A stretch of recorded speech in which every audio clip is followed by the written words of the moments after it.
Paul ଏଫିସରେ ପ୍ରାୟ 3 ବର୍ଷ କାର୍ଯ୍ୟ କରିଥିଲେ ଓ ସେଠାରେ ଅନେକ ବନ୍ଧୁମାନଙ୍କୁ ଗଢ଼ି ପାରିଥିଲେ। ଏପରି ସମୟ ଆସେ ଆମର ବନ୍ଧୁ ଯେତେ ଘନିଷ୍ଠ ହୁଅନ୍ତୁ ନା କାହିଁକି ଆମକୁ ଛାଡ଼ିକି ଯିବାକୁ ପଡ଼ିଥାଏ। ଆଜି କ'ଣ ଆମ ଜୀବନ ଅନ୍ୟମାନଙ୍କ ଜୀବନରେ ପ୍ରଭାବ ପକାଇ ପାରିଛି କି? ଓ ଆମେ କ'ଣ ଈଶ୍ୱରଙ୍କର ଇଚ୍ଛା ଅନୁସାରେ ଜୀବନ କାଟି ପାରୁଛୁ କି? ଯୀଶୁଙ୍କ ମଧୁର ବାକ୍ୟ ଚଲା ପଥେ ସାଜେ ଦୀପ ଆମରି ଚରଣ ପାଇଁ ଅଲିଭା ଆଲୋକ ଦେଇ ଜୀବନର ପ୍ରତିପାଦେ ଜୀବନର ପ୍ରତିପାଦେ ବଢ଼ାଏ ସେ ସତ୍ୟ পথ প্রদর্শিকা সে যে পথ প্রদর্শিকা পথ প্রদর্শিকা পথ প্রদর্শিকা। ଦର୍ଶକ ବନ୍ଧୁ ନମସ୍କାର। ପ୍ରଭୁ ଯୀଶୁ ଖ୍ରୀଷ୍ଟଙ୍କର ମଧୁର ନାମରେ ଆପଣଙ୍କୁ ଏହି ପଥ ପ୍ରଦର୍ଶିକା କାର୍ଯ୍ୟକ୍ରମକୁ ସ୍ୱାଗତ କରୁଅଛି। ଆଶା କରେ ପ୍ରଭୁଙ୍କର ଦୟା ଏବଂ ଅନୁଗ୍ରହରୁ ଆପଣ ଏବଂ ଆପଣଙ୍କର ପରିବାର ଭଲରେ ଅଛନ୍ତି। ଆପଣ ନିୟମିତ ଆମମାନଙ୍କର ଏହି କାର୍ଯ୍ୟକ୍ରମ ଦେଖୁଛନ୍ତି ଏବଂ ଏଥିରୁ ଶିକ୍ଷା ଲାଭ କରୁଛନ୍ତି, ଆତ୍ମିକ ଜୀବନରେ ବୃଦ୍ଧି ପାଉଛନ୍ତି। ସେଥିପାଇଁ ଆମେ ପ୍ରଭୁଙ୍କଠାରେ ଆନନ୍ଦ କରୁଛୁ ଏବଂ ଆପଣଙ୍କ ସକାଶେ ପ୍ରଭୁଙ୍କୁ ଧନ୍ୟବାଦ ଦେଉଛୁ। ଆପଣମାନଙ୍କ ମଧ୍ୟରୁ ଅନେକ ନିୟମିତ ଆମମାନଙ୍କ ସହିତ ଯୋଗାଯୋଗ କରୁଅଛନ୍ତି, ସେମାନଙ୍କର ଜୀବନର ଅନୁଭୂତିକୁ ମଧ୍ୟ ଜଣାଉଛନ୍ତି ଆଉ ସେମାନଙ୍କର ସୁଚିନ୍ତିତ ମତାମତ ମଧ୍ୟ ଆମମାନଙ୍କୁ ଦେଉଛନ୍ତି। ଆପଣ ମଧ୍ୟ ଆମ ସାଙ୍ଗରେ ଆଜି ଯୋଗାଯୋଗ କରିପାରିବେ। ଟିଭି ସ୍କ୍ରିନ୍ରେ ଯେଉଁ ନମ୍ବରଟା ଦେଖୁଛନ୍ତି ସେହି ନମ୍ବରରେ ଆଜି ହିଁ ଆମ ସହିତ ଯୋଗାଯୋଗ କରନ୍ତୁ। ଆପଣଙ୍କ କଲ୍ର ଅପେକ୍ଷାରେ ଆମମାନେ ଅଛୁ। ପ୍ରିୟ ବନ୍ଧୁ, ଆମେ ଲକ୍ଷ୍ୟ କରୁ ଯେ ସବୁଠାରୁ କଷ୍ଟକର ବିଷୟ ହେଉଛି ନିଜର ବନ୍ଧୁମାନଙ୍କୁ, ନିଜର ଜ୍ଞାତିମାନଙ୍କୁ, ଜାଣିଥିବା ଲୋକମାନଙ୍କ ଠାରୁ ବିଦାୟ ନେବା। ସୁସମ୍ପର୍କରେ ଆସିଲା ପରେ ସେମାନଙ୍କ ଠାରୁ ବିଦାୟ ନେଇକି ଯିବା ଭାରି କଷ୍ଟକର ଅନୁଭୂତି ଅଟେ। ପାଉଲ ଏଫିସ ନଗରରେ ପ୍ରାୟ 3 ବର୍ଷ କାର୍ଯ୍ୟ କରିଥିଲେ। ସେଠାରେ ସେ ଅନେକ ବନ୍ଧୁମାନଙ୍କୁ ସେ ଗଢ଼ି ପାରିଥିଲେ, ଏପରିକି ଭଲ ବନ୍ଧୁମାନଙ୍କୁ ମଧ୍ୟ ସେ ଗଢ଼ି ପାରିଥିଲେ। ଏପରି ସମୟ ଆସେ ଆମର ବନ୍ଧୁ ଯେତେ ଘନିଷ୍ଠ ହୋଇଥାନ୍ତୁ ନା କାହିଁକି ଯେଉଁ ସମୟରେ ଆମେ ସେମାନଙ୍କୁ ଛାଡ଼ିକି ଅନ୍ୟତ୍ର ଯିବାକୁ ପଡ଼ିଥାଏ, ତାହା ଏକ ଦୁଃଖର ଅନୁଭବ ହୋଇଥାଏ। ଆମେ ଆଜିର ଅଂଶରେ ଏକଥା ଲକ୍ଷ୍ୟ କରୁ ଯେ ପାଉଲ କି ପ୍ରକାର ସେମାନଙ୍କର ହୃଦୟକୁ ଜିଣି ପାରିଥିଲେ। ଆଜି କ'ଣ ଆମର ଜୀବନ ଅନ୍ୟମାନଙ୍କ ଜୀବନରେ ଏପରି ପ୍ରଭାବ ପକାଇ ପାରୁଛୁ କି? ଆମେ କ'ଣ ଈଶ୍ୱରଙ୍କର ଇଚ୍ଛା ଅନୁସାରେ ଜୀବନରେ ବଞ୍ଚି ପାରୁଛୁ କି? ପାଉଲ ଈଶ୍ୱରଙ୍କର କାର୍ଯ୍ୟ ନିମନ୍ତେ କେବେ ବି ପଛଘୁଞ୍ଚା ଦେଉନଥିଲେ। ଯଦିଓ ତାହାଙ୍କ ପ୍ରତି ଜେରୁସାଲେମରେ ଦୁଃଖ ଅଛି ବୋଲି କୁହାଗଲା, କିନ୍ତୁ ସେ କହୁଛନ୍ତି ମୁଁ ପ୍ରଭୁଙ୍କ ନିମନ୍ତେ କେବଳ ବନ୍ଦୀ ହେବା ପାଇଁ ପ୍ରସ୍ତୁତ ଅଟେ ତାହା ନୁହଁ, ପ୍ରଭୁଙ୍କ ନିମନ୍ତେ ମରିବାକୁ ମଧ୍ୟ ପ୍ରସ୍ତୁତ ଅଟେ। ପାଉଲ ସମ୍ପୂର୍ଣ୍ଣ ରୂପେ ନିଜର ଜୀବନକୁ ପ୍ରଭୁଙ୍କଠାରେ ଏବଂ ତାହାଙ୍କର ସେବା କାର୍ଯ୍ୟର ନିମନ୍ତେ ଉତ୍ସର୍ଗ କରିଥିଲେ। ତେବେ ଆସନ୍ତୁ ଏହି ସମ୍ପର୍କରେ ଆହୁରି ବିସ୍ତୃତ ଭାବରେ ଆଲୋଚନା କରିବା, କିନ୍ତୁ ତା ପୂର୍ବରୁ ଗୋଟିଏ ଭକ୍ତିମୂଳକ ଗୀତ ଶୁଣିବା।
ଶିଖରେ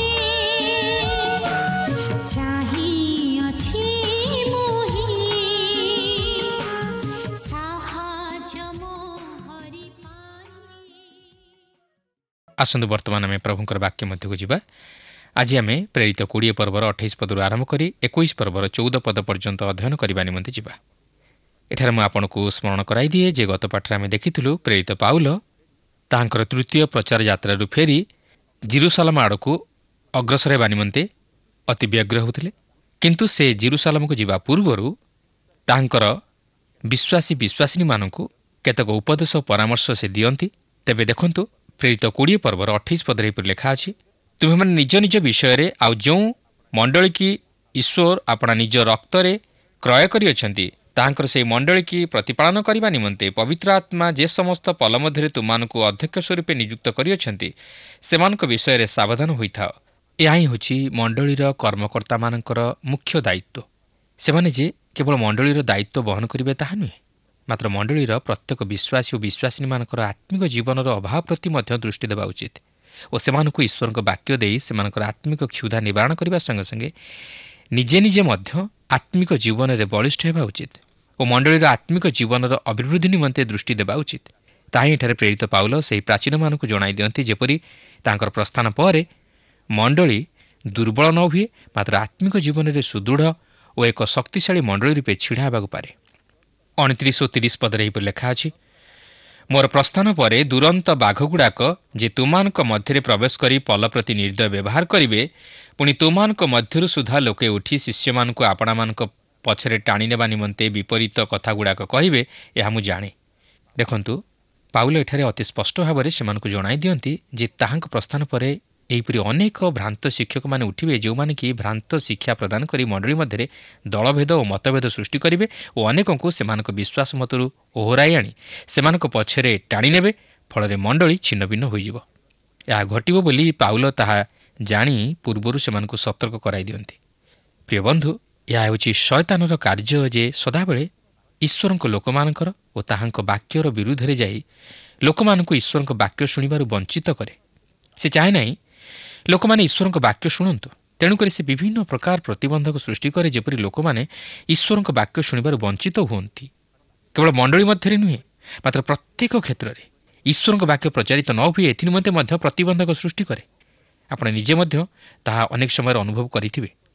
ତେଣୁ ଆମେ ଯେତେ ଅଧିକ ଈଶ୍ୱରଙ୍କ ବାକ୍ୟ ଶୁଣିବାରେ ସମୟ ଦେବା, ଆମେ ସେତେ ଅଧିକ ଈଶ୍ୱରଙ୍କ ବିଷୟରେ ଜାଣିବା ସଙ୍ଗେ ସଙ୍ଗେ ତାହାଙ୍କର ଅଭିମତକୁ ବୁଝିବା ନିମନ୍ତେ ଓ ସେହି ବାକ୍ୟର ସତ୍ୟାସତ୍ୟକୁ ଜାଣିବା ନିମନ୍ତେ ସମର୍ଥ ହୋଇପାରିବା ଏବଂ ଶୟତାନର ସମସ୍ତ ପ୍ରକାର ଚକ୍ରାନ୍ତ ଉପରେ ଜୟଯୁକ୍ତ ହେବା ନିମନ୍ତେ ଆମମାନେ ସମର୍ଥ ହୋଇପାରିବା, ଯଦ୍ୱାରା ଶୟତାନର ଭ୍ରାନ୍ତ ଶିକ୍ଷାରେ ବା ପ୍ରଲୋଭନରେ ପରିଚାଳିତ ନ ହୋଇ ଏହି ଜଗତରେ ଏକ ବିଜୟୀ ଜୀବନଯାପନ କରିବା ନିମନ୍ତେ ସମର୍ଥ ହୋଇପାରିବା।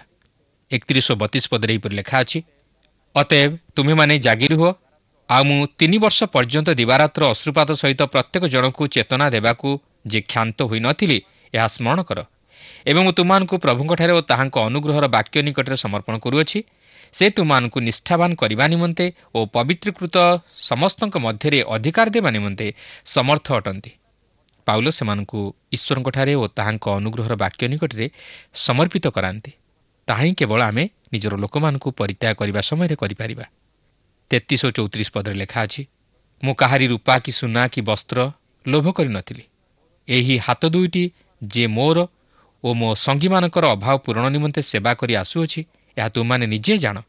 ପାଉଲ ଟଙ୍କା ନିମନ୍ତେ ବା ଅନ୍ୟମାନଙ୍କଠାରୁ କିଛି ପାଇବା ନିମନ୍ତେ ଲାଳାୟିତ ନଥିଲେ, ମାତ୍ର ସେ ନିଜେ ନିଜ ହସ୍ତରେ କର୍ମ କରି ନିଜକୁ ପ୍ରତିପୋଷଣ କରିବା ସଙ୍ଗେ ସଙ୍ଗେ ତାହାଙ୍କ ସହକର୍ମୀମାନଙ୍କର ଅଭାବ ପୂରଣ କରୁଥିଲେ ଓ ସେମାନଙ୍କୁ ସାହାଯ୍ୟ କରୁଥିଲେ।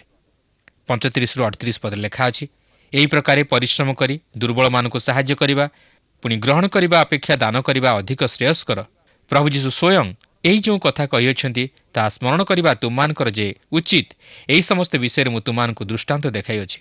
ଏହିସବୁ କଥା କହି ସେ ଜାନୁପାତ କରି ସେ ସମସ୍ତଙ୍କ ସହିତ ପ୍ରାର୍ଥନା କଲେ, ଆଉ ସେମାନେ ସମସ୍ତେ ଅତ୍ୟନ୍ତ ରୋଦନ କରି ପାଉଲଙ୍କ ଗଳା ଧରି ତାଙ୍କୁ ଚୁମ୍ବନ କରିବାକୁ ଲାଗିଲେ। ପୁଣି ସେମାନେ ତାଙ୍କ ମୁଖ ଆଉ ଦେଖିବେ ନାହିଁ ବୋଲି ସେ ଯେଉଁ କଥା କହିଥିଲେ, ବିଶେଷ ରୂପେ ସେଥିପାଇଁ ଦୁଃଖ କଲେ। ପରେ ସେମାନେ ତାଙ୍କୁ ଜାହାଜ ପର୍ଯ୍ୟନ୍ତ ଘେନିଗଲେ। ବାସ୍ତବରେ ସେହି ଏଫିସ ମଣ୍ଡଳୀର ପ୍ରାଚୀନମାନଙ୍କ ସହିତ ପାଉଲଙ୍କର ଏହି ମିଳନ ଥିଲା ଶେଷ ମିଳନ। ଏହି ଲୋକମାନେ ପାଉଲଙ୍କୁ ଅତି ଭଲ ପାଉଥିଲେ ଓ ପାଉଲ ମଧ୍ୟ ସେମାନଙ୍କୁ ଅତି ଭଲ ପାଉଥିଲେ। ତେବେ ସେମାନେ ଯେ ତାହାଙ୍କୁ ଆଉ ଦେଖିବେ ନାହିଁ, ତାହା ଜାଣିବା ପରେ ପାଉଲଙ୍କୁ ଛାଡ଼ିବା ସେମାନଙ୍କ ନିମନ୍ତେ ଅତି କଷ୍ଟକର ଓ ଦୁଃଖପୂର୍ଣ୍ଣ ଥିଲା। ଯାହା ଜଣାଯାଏ ସେମାନେ ଅତି କଷ୍ଟରେ ଓ ଦୁଃଖର ସହିତ ତାହାଙ୍କୁ ବିଦାୟ ସମ୍ବର୍ଦ୍ଧନା ଜ୍ଞାପନ କଲେ। ଏଥିରୁ ଆପଣ ଅନୁମାନ କରିପାରୁଥିବେ ପାଉଲ ସେମାନଙ୍କ ସହିତ କେତେ ଦୂର ଘନିଷ୍ଠ ସମ୍ପର୍କ ସ୍ଥାପନ କରିଥିଲେ ଓ ସେମାନଙ୍କର ଆତ୍ମିକ ଜୀବନର ଅଭିବୃଦ୍ଧି ନିମନ୍ତେ ଚିନ୍ତିତ ଥିଲେ। କେବଳ ସେତିକି ନୁହେଁ, ସେ ସେମାନଙ୍କ ନିକଟରେ ମଧ୍ୟ ଏକ ଆଦର୍ଶ ହୋଇପାରିଥିଲେ ଓ ସେହି ଆଦର୍ଶରେ ଚାଲିବା ନିମନ୍ତେ ସେମାନଙ୍କୁ ମଧ୍ୟ ଶିକ୍ଷା ଦେଇଥିଲେ। ଆଜି କ'ଣ ଆମେ ପାଉଲଙ୍କର ଆଦର୍ଶକୁ ଅନୁକରଣ କରୁ କି? ଯଦି ଆମେ ତାହାଙ୍କ ଆଦର୍ଶକୁ ଅନୁକରଣ କରିବା, ତାହେଲେ ଆମେ ମଧ୍ୟ ଖ୍ରୀଷ୍ଟଙ୍କର ଏକ ଏକ ସେବକ ଭାବେ ଖ୍ରୀଷ୍ଟଙ୍କର ମହତ୍ ଅଭିମତକୁ ସଫଳ କରିପାରିବା ଓ ଅନେକଙ୍କୁ ଖ୍ରୀଷ୍ଟଙ୍କ ନିକଟବର୍ତ୍ତୀ କରାଇପାରିବା। ପାଉଲ ସେମାନଙ୍କଠାରୁ ବିଦାୟ ଘେନି କିପରି ଜେରୁସାଲେମକୁ ଆସିଲେ, ତାହା ବର୍ତ୍ତମାନ ଆମେ ଅଧ୍ୟୟନ କରି ଆଲୋଚନା କରିବାକୁ ଯିବା। ଏହି 21 ପର୍ବରେ ଆମେ ଦେଖିବାକୁ ଯିବା ଯେ ପାଉଲ କିପରି ଜେରୁସାଲେମକୁ ଗଲେ ଓ ସେଠାରେ ସେ ଧରାଗଲେ। ପାଉଲ 3ଟି ପ୍ରଚାର ଯାତ୍ରା କରିଥିଲେ, କିନ୍ତୁ ବର୍ତ୍ତମାନ ସେ ଫେରିଆସୁଛନ୍ତି ଜେରୁସାଲେମକୁ। ସେ ବିଜୟର ସହିତ ଫେରିଆସୁଅଛନ୍ତି, କିନ୍ତୁ ଏଥିସହିତ ସେ ମଧ୍ୟ ସତର୍କବାଣୀ ଶୁଣି ଆସୁଅଛନ୍ତି ଯେ ସେହି ଜେରୁସାଲେମରେ ତାହାଙ୍କ ନିମନ୍ତେ ବନ୍ଧନ ଓ କ୍ଲେଶ ରହିଅଛି। ସେ ଜାଣନ୍ତି ଯେ ସେହି ଜେରୁସାଲେମରେ ତାହାଙ୍କ ନିମନ୍ତେ ସମସ୍ୟା ଅପେକ୍ଷା କରି ରହିଅଛି, ତଥାପି ସେ ଭୟ କରୁନାହାନ୍ତି। ମାତ୍ର ପ୍ରଭୁଙ୍କର ମହତ୍ ଅଭିମତକୁ ସଫଳ କରିବା ନିମନ୍ତେ ଆଗେଇ ଯାଉଛନ୍ତି। ସେ ବର୍ତ୍ତମାନ ସେହି ଜେରୁସାଲେମ ଅଭିମୁଖେ ତାହାଙ୍କ ଜଳଯାତ୍ରା ଆରମ୍ଭ କରୁଅଛନ୍ତି। 21 ପର୍ବର ପ୍ରଥମ 2 ପଦରେ ଏହିପରି ଲେଖା ଅଛି, ସେମାନଙ୍କଠାରୁ ବିଦାୟ ଘେନି ଆମମାନେ ଜାହାଜରେ ଚଢ଼ି ସିଧା ବାଟରେ କୋସ୍କୁ ଆସିଲୁ। ପରଦିନ ରୋଦାକୁ, ପୁଣି ସେ ସ୍ଥାନରୁ ପାତାରାକୁ ଆସିଲୁ। ସେଠାରେ ଫଇନିକିଆକୁ ପାର ହୋଇ ଯାଉଥିବା ଗୋଟିଏ ଜାହାଜ ପାଇ ଆମମାନେ ସେଥିରେ ଚଢ଼ି ଯାତ୍ରା କଲୁ। ଏଥିରୁ ଆପଣ ଜାଣିପାରୁଥିବେ ଯେ ଲୋକ ଏପର୍ଯ୍ୟନ୍ତ ପାଉଲଙ୍କ ସଙ୍ଗରେ ଅଛନ୍ତି ଓ ସେ ଏବଂ ଆଉ କେତେକ ଜଣ ପାଉଲଙ୍କ ସଙ୍ଗେ ଯାତ୍ରା କରୁଅଛନ୍ତି। ସେମାନେ ମିଲିତୋରୁ ପାତାରାକୁ ଆସୁଛନ୍ତି ଓ ସେଠାରୁ ସେମାନେ ଆଉ ଏକ ଜାହାଜରେ ଚଢ଼ି ସୋରକୁ ଆସୁଛନ୍ତି, ଯାହାକି କାଇସରିଆର ଉତ୍ତର ପାଖ ସମୁଦ୍ର କୂଳରେ ଅବସ୍ଥିତ, ଯାହାକୁ ବର୍ତ୍ତମାନ ଲେବାନନ ବୋଲି କୁହାଯାଏ। 3 ପଦରେ ଲେଖା ଅଛି, ପରେ କୁପ୍ର ଦୃଷ୍ଟିଗୋଚର ହୁଅନ୍ତେ ତାହା ବାମ ପାଖରେ ଛାଡ଼ି ଆମମାନେ ସୁରିଆକୁ ଯାତ୍ରା କରି ସୋରରେ ଉପସ୍ଥିତ ହେଲୁ, କାରଣ ସେଠାରେ ଜାହାଜରୁ ମାଲପତ୍ର ଖଲାସ କରିବାର ଥିଲା। ସେମାନେ ଆସୁଥିବା ପଥରେ କୁପ୍ର ଦୃଷ୍ଟିଗୋଚର ହେଲା, କିନ୍ତୁ ସେମାନେ ସେଠାରେ ରହିଲେ ନାହିଁ। ମାତ୍ର ସେଠାରୁ ସେମାନେ ବାହାରି ଯାତ୍ରା କରି ସୋରରେ ଆସି ପହଞ୍ଚିଲେ, ଯାହାକି ପ୍ରାଚୀନ କାଳରୁ ଏକ ମହାନ ବାଣିଜ୍ୟ କେନ୍ଦ୍ର ରୂପେ ପ୍ରତିଷ୍ଠା ଲାଭ କରିଥିଲା। ଏଇଠାରେ ମଧ୍ୟ ଜାହାଜରୁ ମାଲପତ୍ର ଖଲାସ କରାଯାଉଥିଲା। 4 ପଦରେ ଲେଖା ଅଛି, ଶିଷ୍ୟମାନଙ୍କୁ ଖୋଜି ସେମାନଙ୍କ ସାକ୍ଷାତ ପାଇ 7 ଦିନ ସେଠାରେ ରହିଲୁ। ପୁଣି ପାଉଲ ଯେପରି ଜେରୁସାଲେମରେ ପଦାର୍ପଣ ନ କରନ୍ତି, ଏଥିପାଇଁ ସେମାନେ ଆତ୍ମାଙ୍କ ଦ୍ୱାରା ତାଙ୍କୁ କହିଲେ। ତେବେ ଏହି ପଦଟିକୁ ଦୃଷ୍ଟି ଆଗରେ ରଖି ଅନେକ ବାଇବଲ ଶିକ୍ଷକମାନେ କହନ୍ତି ଯେ ପାଉଲ ଜେରୁସାଲେମକୁ ଯିବା ଉଚିତ ନଥିଲା ଓ ସେ ଜେରୁସାଲେମକୁ ଯିବା ଦ୍ୱାରା ଭୁଲ କଲେ, ଯେହେତୁ ଏହା ଈଶ୍ୱରଙ୍କର ଇଚ୍ଛା ନଥିଲା। ତେଣୁକରି ପବିତ୍ର ଆତ୍ମା ଲୋକମାନଙ୍କ ମୁଖ ଦ୍ୱାରା ତାହାଙ୍କୁ ଜେରୁସାଲେମକୁ ନ ଯିବା ନିମନ୍ତେ ଜଣାଇଲେ। କିନ୍ତୁ ଯଦି ଆମେ ଏହି ବିଷୟକୁ ଟିକିଏ ଗଭୀର ଭାବେ ଚିନ୍ତା କରିବା, ତାହେଲେ ଆମେ ଜାଣିପାରିବା ଯେ ପ୍ରକୃତିରେ ପବିତ୍ର ଆତ୍ମା ତାହାଙ୍କୁ ଜେରୁସାଲେମକୁ ଯିବା ନିମନ୍ତେ ବାରଣ କରିନଥିଲେ, ମାତ୍ର ତାହାଙ୍କୁ ପୂର୍ବରୁ ସେହି ବନ୍ଧନ ଓ କ୍ଲେଶ ସହ୍ୟ କରିବା ନିମନ୍ତେ ପ୍ରସ୍ତୁତ କରାଇଥିଲେ। କାରଣ ପବିତ୍ର ଆତ୍ମାଙ୍କ ଚାଳନାରେ କେବେ ହେଲେ ମତ ପାର୍ଥକ୍ୟ ଦେଖାଯାଏ ନାହିଁ। ସେ କେବେ ହେଲେ 2 ପ୍ରକାରର କଥା କହନ୍ତି ନାହିଁ କି କାର୍ଯ୍ୟ କରନ୍ତି ନାହିଁ। ଆଉ ଯଦି ତାହା ହୋଇଥାନ୍ତା, ତାହେଲେ ସେ ତହିଁ ପୂର୍ବରୁ ପାଉଲଙ୍କର ଗତିପଥ ବଦଳାଇ ଦେଇଥାନ୍ତେ। ତେବେ ପବିତ୍ର ଆତ୍ମା ସେହି ଲୋକମାନଙ୍କ ମୁଖ ଦ୍ୱାରା ପାଉଲଙ୍କୁ ଜେରୁସାଲେମରେ ପଦାର୍ପଣ କରିବା ନିମନ୍ତେ ବାରଣ କରିନଥିଲେ, କିନ୍ତୁ ସେ ପୂର୍ବରୁ ଯେଉଁ ବନ୍ଧନ ଓ କ୍ଲେଶ ବିଷୟ ନେଇ ପାଉଲଙ୍କୁ ଜଣାଇ ଆସୁଥିଲେ, ତାହା ସେ ସେହି ଲୋକମାନଙ୍କ ଦ୍ୱାରା ପାଉଲଙ୍କୁ ପୁନର୍ବାର ସ୍ମରଣ କରାଇ ଦେଇଥିଲେ, ଯେପରି ପାଉଲ ତହିଁ ନିମନ୍ତେ ପ୍ରସ୍ତୁତ ହୋଇ, ଅର୍ଥାତ୍ ସେହି ବନ୍ଧନ ଓ କ୍ଲେଶ ସହ୍ୟ କରିବା ନିମନ୍ତେ ପ୍ରସ୍ତୁତ ହୋଇ ସେ ଜେରୁସାଲେମକୁ ଯାତ୍ରା କରିବାକୁ ପାରନ୍ତି। ପାଉଲ ଯେ ସେଥି ନିମନ୍ତେ ପ୍ରସ୍ତୁତ ଥିଲେ, ତାହା ସେ ବାରମ୍ବାର ପ୍ରକାଶ କରନ୍ତି।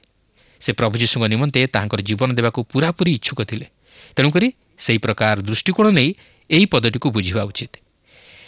କେତେକ କାରଣ ନେଇ ମୁଁ ଭାବୁନାହିଁ ଯେ ପାଉଲଙ୍କର ଜେରୁସାଲେମକୁ ଯାତ୍ରା କରିବା ଈଶ୍ୱରଙ୍କ ଇଚ୍ଛା ବିରୁଦ୍ଧ କାର୍ଯ୍ୟ ଥିଲା। କାରଣ ସେ ଖ୍ରୀଷ୍ଟ ବିଶ୍ୱାସୀମାନଙ୍କଠାରୁ ଦାନ ସଂଗ୍ରହ କରି ଜେରୁସାଲେମରେ ଦୁଃଖ କଷ୍ଟରେ ଥିବା ସାଧୁମାନଙ୍କ ସାହାଯ୍ୟ ନିମନ୍ତେ ନେଇକରି ଯାଉଥିଲେ। ସେ ନିଜ ହାତରେ ତାହା ନେଇ ଜେରୁସାଲେମରେ ଥିବା ମଣ୍ଡଳୀକୁ ଦେବାକୁ ଚାହିଁଥିଲେ, ଯେହେତୁ ଦିନେ ସେ ଜେରୁସାଲେମ ମଣ୍ଡଳୀ ପ୍ରତି ତାଡ଼ନା ଘଟାଇଥିଲେ। ପାଉଲ ତାହାଙ୍କ ପରିବର୍ତ୍ତରେ ଅନ୍ୟ କାହାକୁ ପଠାଇବା ନିମନ୍ତେ ଚାହିଁନଥିଲେ, କିନ୍ତୁ ସେ ନିଜେ ଜେରୁସାଲେମକୁ ଯିବାକୁ ଚାହିଁଥିଲେ। ଆଉ ଏକ କାରଣ ନେଇ ମୁଁ ଭାବୁନାହିଁ ଯେ ପାଉଲଙ୍କର ଜେରୁସାଲେମକୁ ଯାତ୍ରା କରିବା ଈଶ୍ୱରଙ୍କ ଇଚ୍ଛା ବିରୁଦ୍ଧ ଥିଲା। ତାହା ହେଉଛି ଏହି ଘଟଣାର ପରବର୍ତ୍ତୀ ସମୟର ଚିଠିରୁ ତାହା ଜଣାପଡ଼େ। ଯେତେବେଳେ ପାଉଲ ରୋମରେ ବନ୍ଦୀ ହୋଇଥିଲେ ସେତେବେଳେ ଫିଲିପିରେ ଥିବା ମଣ୍ଡଳୀ ତାହାଙ୍କ ପ୍ରତି ସହାନୁଭୂତି ପ୍ରଦର୍ଶନ କରିଥିଲେ। ସେମାନେ ତାହାଙ୍କୁ ଭଲ ପାଉଥିଲେ ଆଉ ତାହାଙ୍କର ଏହିପରି ଦୟନୀୟ ପରିସ୍ଥିତିରେ ତାହାଙ୍କ ପ୍ରତି ସମବେଦନା ଜ୍ଞାପନ କରିଥିଲେ। କିନ୍ତୁ ପାଉଲ ସେମାନଙ୍କ ନିକଟକୁ ଏହିପରି ଲେଖିଥିଲେ, ଯାହାକି ଫିଲିପିଓ 1 ପର୍ବର 12 ପଦରେ ଲେଖା ଅଛି, ହେ ଭାଇମାନେ, ମୋ ପ୍ରତି ଯାହା ଯାହା ଘଟିଅଛି ସେହିସବୁ ଯେ ବରଂ ସୁସମାଚାର କାର୍ଯ୍ୟର ବୃଦ୍ଧି ନିମନ୍ତେ ହୋଇଅଛି, ଏହା ତୁମମାନଙ୍କୁ ଜଣାଇବାକୁ ମୁଁ ଇଚ୍ଛା କରେ।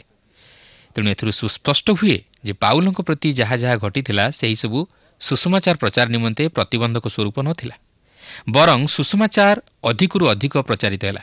ତେଣୁକରି ମୁଁ ବିଶ୍ୱାସ କରେ ନାହିଁ ଯେ ପାଉଲଙ୍କର ଜେରୁସାଲେମକୁ ଯିବା ଈଶ୍ୱରଙ୍କର ଇଚ୍ଛା ବିରୁଦ୍ଧ ଥିଲା।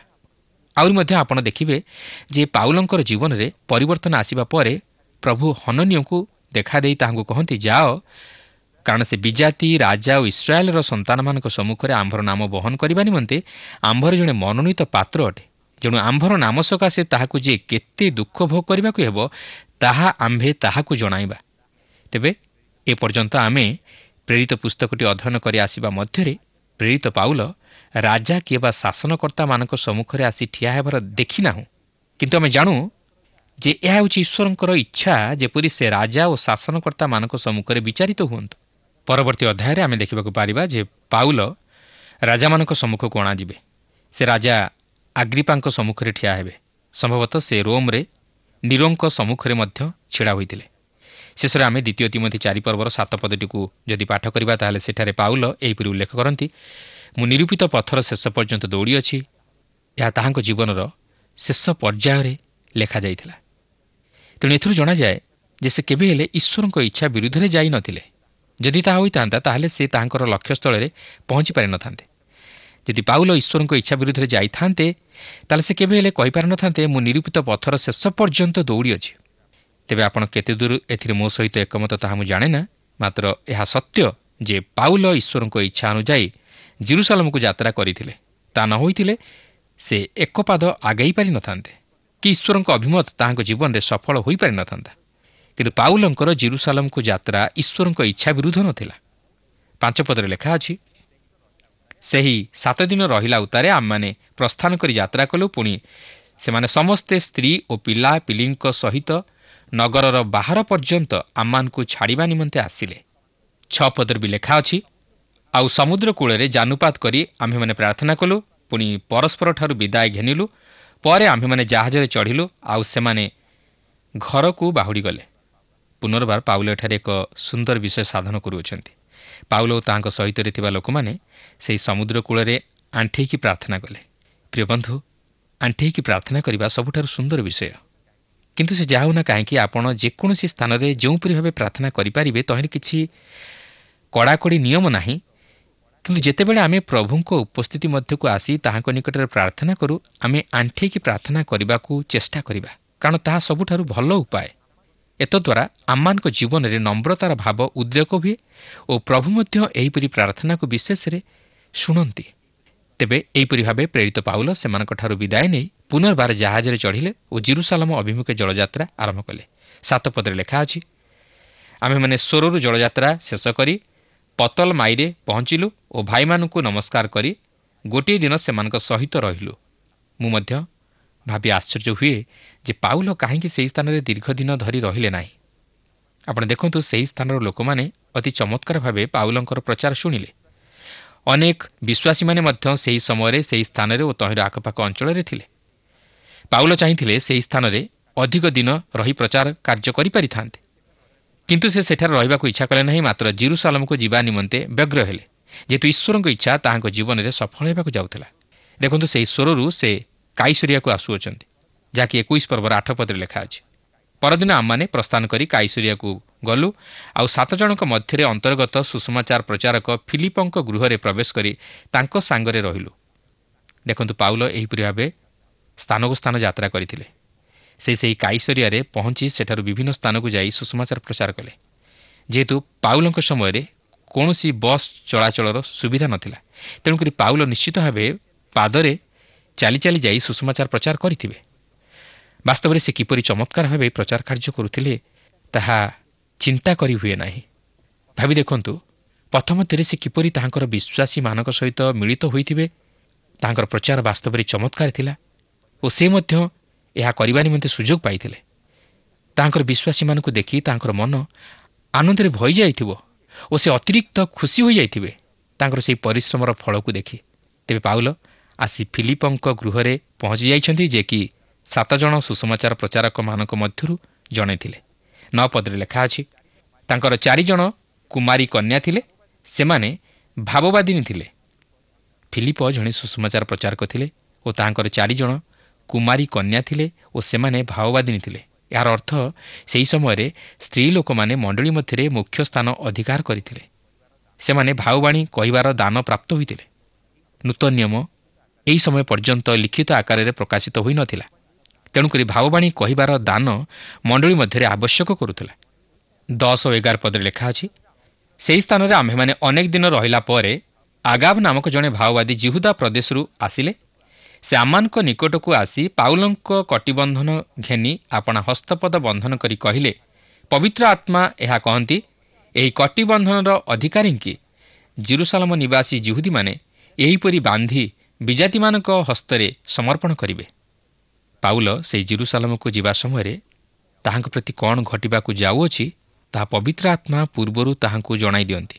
ପବିତ୍ର ଆତ୍ମା ତାହାଙ୍କୁ ସମ୍ଭବତଃ ଏହିପରି କହନ୍ତି, ପାଉଲ, ଏହା ହିଁ ତୁମ୍ଭେ ସେହି ଜେରୁସାଲେମରେ ସମ୍ମୁଖୀନ ହେବାକୁ ଯାଉଅଛ, କିନ୍ତୁ ତୁମ୍ଭେ କ'ଣ ତାହା ସହ୍ୟ କରିବା ନିମନ୍ତେ ପ୍ରସ୍ତୁତ ଅଛ? ଈଶ୍ୱର ଚାହାନ୍ତି ନାହିଁ ପାଉଲ ଯେପରି ଭାବନ୍ତୁ ଯେ ତାହାଙ୍କର ଅନିଚ୍ଛା ସତ୍ତ୍ୱେ ବା ଅଜାଣତରେ ଈଶ୍ୱର ତାହାଙ୍କୁ ସେହିପରି ସମସ୍ୟାରେ ପକାଉଅଛନ୍ତି ବୋଲି। ପାଉଲ ଜାଣନ୍ତି ଯେ ତାହାଙ୍କ ପ୍ରତି ସେହି ଜେରୁସାଲେମରେ କ'ଣ ଘଟିବାକୁ ଯାଉଅଛି, ମାତ୍ର ସେ ତଥାପି ସେଠାକୁ ଯିବାକୁ ଚାହାନ୍ତି। ପ୍ରକୃତରେ ଦେଖିବାକୁ ଗଲେ ଏହି ଭାଓବାଦୀ ତାହାଙ୍କୁ କିଛି ନୂଆ କଥା କହୁନାହାନ୍ତି, କାରଣ ତାହା ଘଟିବ ବୋଲି ସେ ପୂର୍ବରୁ ଜାଣିଛନ୍ତି, ଯାହାକି ଆମେ 20 ପର୍ବରେ ଦେଖିସାରିଛୁ। ସେ ସେହି ଏସିଆ ମାଇନର ଅଞ୍ଚଳରେ ଥିବା ସମୟରେ ଜେରୁସାଲେମରେ ତାହାଙ୍କ ନିମନ୍ତେ ସେହି ବନ୍ଧନ ଓ କ୍ଲେଶ ଯେ ଅପେକ୍ଷା କରି ରହିଅଛି ତାହା ସେ ସ୍ପଷ୍ଟ ରୂପେ ଜାଣିଥିଲେ, କାରଣ ପବିତ୍ର ଆତ୍ମା ତାହାଙ୍କୁ ତାହା ସବୁ ଜଣାଇ ଦେଇଥିଲେ। 12 ଓ 13 ପଦରେ ଲେଖା ଅଛି, ଏହି ସମସ୍ତ କଥା ଶୁଣି ଜେରୁସାଲେମକୁ ନ ଯିବା ପାଇଁ ଆମ୍ଭେମାନେ ଓ ସେହି ସ୍ଥାନର ଲୋକମାନେ ତାଙ୍କୁ ବିନତି କଲୁ। ସେଥିରେ ପାଉଲ ଉତ୍ତର ଦେଲେ, ତୁମ୍ଭେମାନେ କ୍ରନ୍ଦନ କରି ଓ ମୋର ହୃଦୟକୁ ବିଦୀର୍ଣ୍ଣ କରି କ'ଣ କରୁଅଛ? କାରଣ ମୁଁ ପ୍ରଭୁ ଯୀଶୁଙ୍କ ନାମ ନିମନ୍ତେ ଜେରୁସାଲେମରେ କେବଳ ବନ୍ଧା ହେବାକୁ ପ୍ରସ୍ତୁତ ତାହା ନୁହେଁ, ମାତ୍ର ମରିବାକୁ ସୁଦ୍ଧା ପ୍ରସ୍ତୁତ ଅଛି। ଆପଣ ଜାଣିଥିବେ ଯେ ଲୁକ ଏହି ସମସ୍ତ ବିଷୟ ଲେଖୁଅଛନ୍ତି। ତେଣୁ ସେ ଓ ତାହାଙ୍କର ଅନ୍ୟ ଭାଇମାନେ ଚାହୁଁନଥିଲେ ପାଉଲ ଜେରୁସାଲେମକୁ ଯାଆନ୍ତୁ ବୋଲି। ପବିତ୍ର ଆତ୍ମା ପାଉଲଙ୍କୁ ଜଣାଇ ଦିଅନ୍ତି ଯେ ସେ ଜେରୁସାଲେମରେ ବନ୍ଧା ହେବାକୁ ଯାଉଅଛନ୍ତି। କିନ୍ତୁ ପାଉଲ କେବଳ ପ୍ରଭୁ ଯୀଶୁଙ୍କ ନିମନ୍ତେ ଜେରୁସାଲେମରେ ବନ୍ଧା ହେବାକୁ ନୁହେଁ, ମାତ୍ର ମରିବାକୁ ସୁଦ୍ଧା ପ୍ରସ୍ତୁତ ରହିଥିଲେ। ସେ ସେହି ବିଶ୍ୱାସୀମାନଙ୍କୁ ତାହାଙ୍କ ନିମନ୍ତେ କ୍ରନ୍ଦନ କରି ତାହାଙ୍କର ହୃଦୟକୁ ବିଦୀର୍ଣ୍ଣ ନ କରିବା ନିମନ୍ତେ ଅନୁରୋଧ କରନ୍ତି। ଏଥିରୁ ଆମେ ଜାଣିବାକୁ ପାରୁଛୁ ଯେ ପାଉଲଙ୍କ ନିମନ୍ତେ ବିଶ୍ୱାସୀମାନେ କେତେ ଦୂର ଚିନ୍ତିତ ଥିଲେ। ବାସ୍ତବରେ ସେମାନେ ତାହାଙ୍କୁ କେତେ ଅଧିକ ପ୍ରେମ କରୁନଥିଲେ। କିନ୍ତୁ ପାଉଲ ସେମାନଙ୍କର କଥା ନ ମାନି ଜେରୁସାଲେମକୁ ଯିବା ଦ୍ୱାରା ସେ ଯେ ସେମାନଙ୍କୁ ପ୍ରେମ କରୁନଥିଲେ ତାହା ନୁହେଁ, ମାତ୍ର ସେ ସେମାନଙ୍କୁ ପ୍ରେମ କରିବା ସଙ୍ଗେ ସଙ୍ଗେ ଖ୍ରୀଷ୍ଟଙ୍କୁ ଅଧିକ ପ୍ରେମ କରୁଥିଲେ। ତେଣୁକରି ସେ ଖ୍ରୀଷ୍ଟଙ୍କ ନିମନ୍ତେ ମରିବାକୁ ମଧ୍ୟ ପ୍ରସ୍ତୁତ ଥିଲେ। 14 ପଦରେ ଲେଖା ଅଛି, ସେ ନ ମାନିବାରୁ ଆମ୍ଭେମାନେ କ୍ଷାନ୍ତ ହୋଇ କହିଲୁ, ପ୍ରଭୁଙ୍କର ଇଚ୍ଛା ସଫଳ ହେଉ। ବାସ୍ତବରେ ଏହା ହିଁ ଥିଲା ପ୍ରଭୁଙ୍କର ଇଚ୍ଛା ଓ ତାହା ମଧ୍ୟ ସଫଳ ହେଲା, ଯାହାକି ଆମେ ପରେ ଦେଖିବାକୁ ପାରିବା। କିନ୍ତୁ ପ୍ରିୟ ବନ୍ଧୁ, ଏଠାରେ ଖ୍ରୀଷ୍ଟଙ୍କ ସେବା କରିବା ଓ ତାହାଙ୍କୁ ପ୍ରେମ କରିବା ନେଇ ପାଉଲଙ୍କ ଜୀବନ ଦ୍ୱାରା ଆମେ ଏକ ମହାନ ଶିକ୍ଷା ପାଉଅଛୁ। ପାଉଲ ଖ୍ରୀଷ୍ଟଙ୍କୁ ପ୍ରେମ କରିବା ହେତୁ ସେ ତାହାଙ୍କ ନିମନ୍ତେ ମରିବାକୁ ମଧ୍ୟ ପଛଘୁଞ୍ଚା ଦେଇନଥିଲେ। ସେଥିପାଇଁ ସେ ନିଜେ କହନ୍ତି, ମୋ ନିମନ୍ତେ ଜୀବନ ଧାରଣ ଖ୍ରୀଷ୍ଟ ଓ ମୃତ୍ୟୁଭୋଗ ଲାଭଜନକ। ଖ୍ରୀଷ୍ଟଙ୍କ ନିମନ୍ତେ ମୃତ୍ୟୁଭୋଗ କରିବା ଯେ ଶ୍ରେୟସ୍କର ଏହା ପାଉଲ ଜାଣିଥିଲେ, ଯେହେତୁ ସେହି ଖ୍ରୀଷ୍ଟଙ୍କଠାରେ ହିଁ ଜୀବନ ଅଛି। ପ୍ରିୟ ବନ୍ଧୁ, ଆଜି ଆମେ ବଞ୍ଚିବା ନିମନ୍ତେ କାହା ପଛରେ ଧାଇଁଛୁ? ଆମେ କାହାର ସେବା କରୁଛୁ? ଆମେ କାହାକୁ ଅଧିକ ପ୍ରେମ କରୁଛୁ? କିନ୍ତୁ ଏହା ଯଦି ଖ୍ରୀଷ୍ଟଙ୍କ ବ୍ୟତୀତ ଅନ୍ୟ କିଛି ହୋଇଥାଏ, ତାହେଲେ ଆମେ ସେହି ମୃତ୍ୟୁର ପଥରେ ଧାଉଁଛୁ। ଆମେ ଜୀବନ ଦେଖିବା ନାହିଁ, ମାତ୍ର ଅନନ୍ତ ନରକରେ ପତିତ ହେବା। ତେଣୁ ଆସୁ ଆମେ ମଧ୍ୟ ପାଉଲଙ୍କ ପରି କହୁ, ମୁଁ ଖ୍ରୀଷ୍ଟଙ୍କ ସହିତ କ୍ରୁଶରେ ହତ ହୋଇଅଛି। ମୁଁ ଆଉ ମୁଁ ନୁହେଁ, ମାତ୍ର ଖ୍ରୀଷ୍ଟ ମୋଠାରେ ଜୀବିତ ଅଟନ୍ତି। ତେଣୁ ମୋ ନିମନ୍ତେ ଜୀବନ ଧାରଣ ଖ୍ରୀଷ୍ଟ, ମାତ୍ର ମୃତ୍ୟୁଭୋଗ ଲାଭଜନକ। ପ୍ରିୟ ବନ୍ଧୁ, ଆଜି କ'ଣ ଆମେ ପାଉଲଙ୍କ ସହିତ ସୁର ମିଳେଇ ଏହିପରି କହିପାରିବା, ମୋ ନିମନ୍ତେ ଜୀବନ ଧାରଣ ଖ୍ରୀଷ୍ଟ, ମାତ୍ର ମୃତ୍ୟୁଭୋଗ ଲାଭଜନକ? ଯଦି ଆମେ ତାହା କହିବା ପାଇଁ ପ୍ରସ୍ତୁତ ଅଛୁ, ତାହେଲେ ଆଜି ଆମେ ପ୍ରଭୁ ଯୀଶୁ ଖ୍ରୀଷ୍ଟଙ୍କର ଅନୁଗାମୀ ହେଉ, ତାହାଙ୍କର ବାକ୍ୟ ଅନୁଯାୟୀ ଜୀବନଯାପନ କରୁ, ତାହାଙ୍କ ନିକଟରେ ନିଜର ଜୀବନକୁ ସମର୍ପଣ କରୁ, ତାହାଙ୍କୁ ପ୍ରେମ କରିବା ପାଇଁ ଚେଷ୍ଟା କରୁ, ତାହାଙ୍କ ପ୍ରତି ଆସକ୍ତ ରହୁ, ଆଉ ତାହାଙ୍କ ନିମନ୍ତେ ଆତ୍ମାଗୁଡ଼ିକୁ ଲାଭ କରିବା ପାଇଁ ତାହାଙ୍କର ସାକ୍ଷୀ ହେଉ। ତାହେଲେ ପ୍ରଭୁ ଆମମାନଙ୍କ ଜୀବନ ଦ୍ୱାରା ତାହାଙ୍କର ମହତ୍ ଅଭିମତ ସଫଳ କରିବା ସଙ୍ଗେ ସଙ୍ଗେ ଆମମାନଙ୍କୁ ତାହାଙ୍କର ସେହି ଗୌରବର ମୁକୁଟ ପ୍ରଦାନ କରିବେ। ପ୍ରଭୁ ପ୍ରତ୍ୟେକଙ୍କୁ ଆଶୀର୍ବାଦ କରନ୍ତୁ। ପ୍ରିୟ ବନ୍ଧୁ, ଆଶା କରେ ଆଜିର ଅଧ୍ୟୟନଟି ଆପଣଙ୍କୁ ବେଶ ଭଲ ଲାଗିଛି ଏବଂ ଆତ୍ମିକ ଭାବରେ ଏହା ଆପଣଙ୍କ ଜୀବନ ପାଇଁ ଆଶୀର୍ବାଦ ଆଣିଅଛି। ପାଉଲଙ୍କ ଜୀବନରୁ ଆମେ ଏହି ବିଷୟକୁ ଆଜି ଲକ୍ଷ୍ୟ କଲୁ ଯେ ତାହାଙ୍କ ଜୀବନରେ ପ୍ରାଧାନ୍ୟ ବିଷୟ ହେଉଛି ଏ ଜଗତର କୌଣସି ବିଷୟ ନୁହେଁ, କିନ୍ତୁ ଈଶ୍ୱରଙ୍କ ଠାରେ ଥାଇ ଈଶ୍ୱରଙ୍କର ସହିତରେ ସମ୍ପର୍କରେ ରହିବା ତାଙ୍କର ଜୀବନ ପାଇଁ ସବୁଠାରୁ ଗୁରୁତ୍ୱପୂର୍ଣ୍ଣ ବିଷୟ ଥିଲା। ପାଉଲ ତାଙ୍କ ଜୀବନରେ ଈଶ୍ୱରଙ୍କର ଇଚ୍ଛା ଏବଂ ଉଦ୍ଦେଶ୍ୟକୁ ସଫଳ କରିବା ପାଇଁ ଅଗ୍ରାଧିକାର ଦେଉଥିଲେ। ଯଦିଓ ତାଙ୍କର ଜୀବନ ପ୍ରତି ଅନେକ ବିପଦ ଆସୁଥିଲା ଏବଂ ବିପଦର ବିଷୟ ମଧ୍ୟ ତାହାଙ୍କୁ ଆଗରୁ ଜଣେଇ ଦିଆଯାଉଥିଲା ଯେ ଆଗକୁ ସେଇ ଅନ୍ୟ ଜାଗାମାନଙ୍କୁ ଗଲେ ଏହିସବୁ ବିପଦ ଅଛି, ସେହି ବିଷୟରେ ତାହାଙ୍କୁ ଆଗରୁ ସତର୍କ କରାଇ ଦିଆଯାଉଥିଲା। ତଥାପି ସେ ବିପଦକୁ ଡରୁ ନଥିଲେ। ଆଜି ଆମ ଜୀବନରେ ଆମେ କେଉଁ ବିଷୟକୁ ପ୍ରାଧାନ୍ୟ ଦେଉଛୁ, ଈଶ୍ୱରଙ୍କୁ ଏବଂ ତାହାଙ୍କର କାର୍ଯ୍ୟକୁ, ନା ଆମମାନଙ୍କର ଜୀବନର ଅନ୍ୟାନ୍ୟ ବିଷୟ ସବୁ ପ୍ରତି ଆମମାନେ ଅଗ୍ରାଧିକାର ଦେଉଛୁ? ଚିନ୍ତାର ବିଷୟ ଅଟେ। ଆମେ ନିଜର ସୁବିଧା ସୁଯୋଗକୁ ପ୍ରାଧାନ୍ୟ ଦେଉଛୁ କି ନା ଈଶ୍ୱରଙ୍କର ପାଇଁ କଷ୍ଟ ଦୁଃଖ ସହିବା ପାଇଁ ମଧ୍ୟ ପ୍ରସ୍ତୁତ ଅଛୁ? ପାଉଲ ନିଜକୁ ସମ୍ପୂର୍ଣ୍ଣ ରୂପେ ଈଶ୍ୱରଙ୍କଠାରେ ସମର୍ପଣ କରି ସେ ଜୀବନ କାଟିଥିଲେ। ଆଜି ତ ଆମମାନଙ୍କର ଆଲୋଚନାର ସମୟ ଏଠି ସରି ଆସିଛି, କିନ୍ତୁ ଆଗାମୀ କାର୍ଯ୍ୟକ୍ରମରେ ଆପଣଙ୍କ ସହିତ ପୁଣି ଥରେ ସାକ୍ଷାତ ହେବ। ଆଜି ପାଇଁ ବିଦାୟ ଦିଅନ୍ତୁ, କିନ୍ତୁ ବିଦାୟ ନେବା ପୂର୍ବରୁ ଆସୁ ଆମମାନେ ପ୍ରଭୁଙ୍କଠାରେ ନିଜକୁ ସମର୍ପଣ କରିବା, ପ୍ରାର୍ଥନା କରିବା। ପ୍ରିୟ ପ୍ରଭୁ, ଜୀବନରେ ତୁମକୁ ଜାଣିବା ପାଇଁ, ତୁମକୁ ଏବଂ ତୁମର ଇଚ୍ଛା ଓ ଉଦ୍ଦେଶ୍ୟକୁ ଜୀବନରେ ଅଗ୍ରାଧିକାର ଦେବା ପାଇଁ ମୋତେ ଏବଂ ଆମମାନଙ୍କୁ ତୁମେ ସାହାଯ୍ୟ କର। ଦର୍ଶକ ବନ୍ଧୁମାନଙ୍କୁ ଆଜିର ବାକ୍ୟ ଅଧ୍ୟୟନ ଦ୍ୱାରା ତୁମେ ଆଶୀର୍ବାଦ କରିଛ, ଧନ୍ୟବାଦ କରୁଛୁ। ସେମାନଙ୍କୁ ତୁମେ ପ୍ରଚୁର ମଙ୍ଗଳ ଆଶୀର୍ବାଦରେ ପୂର୍ଣ୍ଣ କର। ଏହି ପ୍ରାର୍ଥନା ନିବେଦନ ପରିତ୍ରାଣକର୍ତ୍ତା ପ୍ରଭୁ ଯୀଶୁ ଖ୍ରୀଷ୍ଟଙ୍କ ନାମରେ ଉତ୍ସର୍ଗ କରୁଅଛୁ। ଆମେନ୍। ବହୁତ ବହୁତ ଧନ୍ୟବାଦ। ପ୍ରଭୁ ଆପଣଙ୍କୁ ଆଶୀର୍ବାଦ କରନ୍ତୁ। প্রিয় বন্ধু, আশা করু আপনার আম পথ প্রদর্শিকা কার্যক্রম নিশ্চয় ভাল লাগিথিব। যদি ভাল লাগিছি তাহলে আমকু 044490812996 নম্বর রে নিশ্চয় গোটিয়ে মিসড কল দেবে। আপনক মিসড কল আম নিমন্তে অতি বহুমূল্য। মু আনন্দর সহ জনাউছি যে প্রত্যেক মিসড কল দাতাঙ্ক মধ্যরু সপ্তাহ শেষরে যে অধিক মিসড কল দেইথিবে তাঙ্কু মনোনীত করাଯିବ ও পুরস্কৃত করাଯିବ। ସେହି ଦର୍ଶକ ବନ୍ଧୁଙ୍କ ନାମ ଓ ଫଟୋ ଆମ କାର୍ଯ୍ୟକ୍ରମ ଶେଷରେ ଦେଖାଯିବ। ଗତ ସପ୍ତାହର ବିଜୟ ଦର୍ଶକ ବନ୍ଧୁ ହେଲେ ଗଜପତିରୁ ଗୀତାଙ୍ଗିନୀ ପରିଚ୍ଛା ଓ ପରିବାର। ପ୍ରାର୍ଥନା ଓ ଅଧିକ ଜାଣିବା ନିମନ୍ତେ ଫୋନରେ ଆମ ସହ ଯୋଗାଯୋଗ କରିପାରିବେ। ଆମ ଟେଲିଫୋନ ନମ୍ବର ହେଲା 9777221415 ଆଉ ଆମ ଠିକଣା ଟିଭି ସ୍କ୍ରିନରେ ଦିଆଯାଇଅଛି। ଧନ୍ୟବାଦ।